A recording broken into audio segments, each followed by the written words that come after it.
This individual is wondering if you do not have to barbell squat. So is it really necessary? Beginner, posted many forums, blah, blah, blah. Current routine, bench squats, pull-ups, deadlift, overhead press, chin-ups.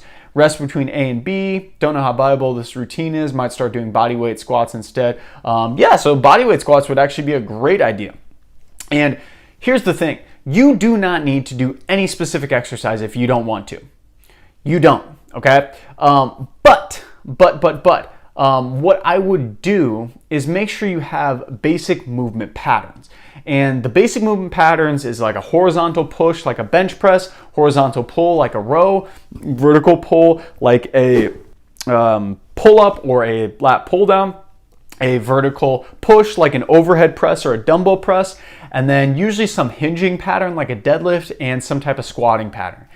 How this looks doesn't matter. You might do dumbbell deadlifts, you might do barbell deadlifts, you might do Romanian deadlifts, you might do goblet squats, holding it on to a dumbbell at your chest, you might do bodyweight squats. It doesn't matter, but I would highly recommend to do all these basic movement patterns because they are things that we do every single second, not every single second, but most of the time throughout the day. If we're moving at all, we need to be able to stand up out of a chair. That's a squat. Sit down. That's a squat.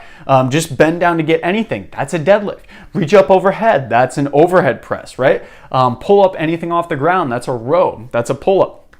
All these things are foundational movements and part of how we need to move. So you don't need to do barbell squats, but if you don't do barbell squats, you need to find some other form of squatting that's loadable. The thing that's great about barbell squats is that you are able to load the weight very, very heavy. And if you're able to load the weight heavy, you're able to progress over time.